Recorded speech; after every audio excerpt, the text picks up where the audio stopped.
Ahora vamos a hablar de las variables aleatorias, pero en este caso vamos a ver su clasificación. Las variables aleatorias se pueden clasificar por su naturaleza. Y hay tres naturalezas para clasificar las variables aleatorias. Tenemos las variables aleatorias discretas, que es lo que vamos a discutir en esta parte de esta semana en la materia. Las variables aleatorias continuas, que van a ser tema de discusión la semana que viene. Y las variables aleatorias mixtas, que se escapan de los alcances de este curso, ¿sí? Pero al final la variable aleatoria discreta es aquella variable que se cuenta 1, 2, 3, 4, 5, ¿sí? Así a una explicación un poco informal. Y las variables continuas son aquellas que se pueden representar en el intervalo, como el tiempo, ¿sí? La distancia, mientras que la discreta podría ser los años, una cantidad de personas que hace algo. Y la mixta tiene una combinación de ambas variables, que a pesar de que pueda tener un sentido teórico, en la práctica no es necesariamente algo que siempre ocurre, ¿no? Que siempre se considera, pero existe la definición, ¿sí? Entonces, vamos a hablar de variable aleatoria discreta. El concepto dice lo siguiente: se dice que una variable aleatoria X es discreta si existe una sucesión de puntos. Fíjense, tenemos una sucesión de puntos, no es un intervalo, son puntos, que son los puntos muestrales en este caso, tales que la probabilidad de cada uno de esos puntos es mayor a 0 y la suma de las probabilidades de esos puntos es igual a 1. Esos puntos son los puntos muestrales y son esos números, el 1, 2, 3, son resultados puntuales. No hay nada entre ellos. No estamos considerando un intervalo. ¿Sí? Por eso que es discreta. ¿Qué es discreta? Porque se define su espacio muestral por estos puntos. Ella tiene asociada una función adicional a la función de distribución, porque toda variable aleatoria va a tener su función de distribución, y es la función de masa. Sea x una variable aleatoria discreta, se define como función de masa de x a la función px, que va de los reales a los reales, tal que px de x es la probabilidad de que x tenga exactamente un valor. ¿Qué pasa aquí? Bueno, esta también, esta es como la función de distribución, va a estar entre 0 y 1 porque ella nos va a arrojar la probabilidad, pero no es como en la función de distribución porque f de x lo que nos va a decir es la probabilidad acumulada. Si se acuerdan, estamos hablando de la probabilidad acumulada en la función de distribución. Pero en la función de masa estamos hablando de probabilidades puntuales. Probabilidad de que ese punto, que acuérdense que estamos discutiendo de un punto, de que ese punto, o bueno, en este caso es x sub i, ¿no? Que es un resultado.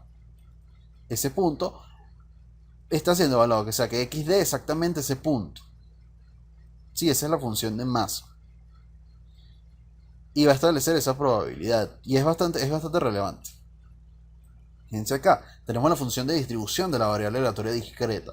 La función de distribución de una variable aleatoria discreta viene expresada como la suma de las probabilidades de la función de masa. Entonces hay una relación entre la función de masa y la función de distribución.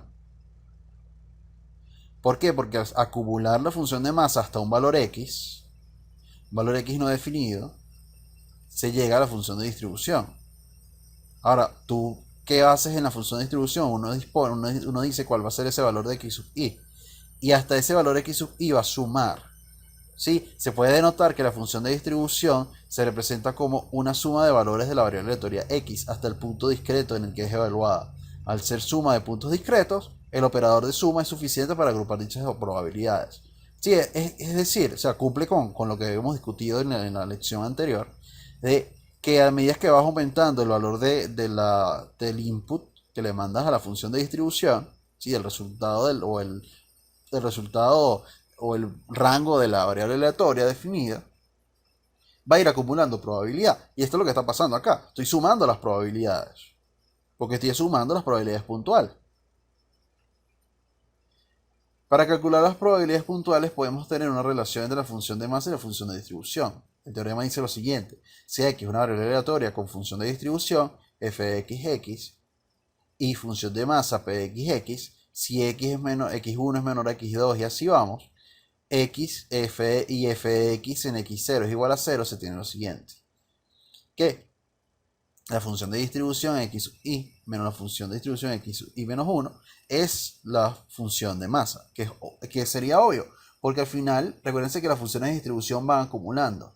Una acumula probabilidad hasta x sub i y la otra acumula probabilidad, digo, hasta x sub i menos 1 y la otra acumula probabilidad hasta x sub i.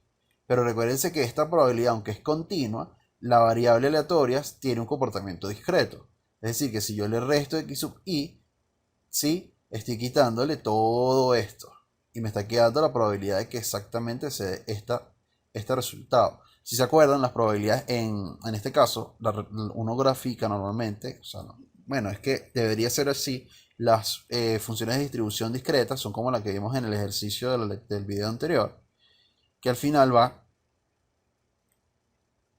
en parte entera. ¿Por qué? Porque, bueno, es discreta.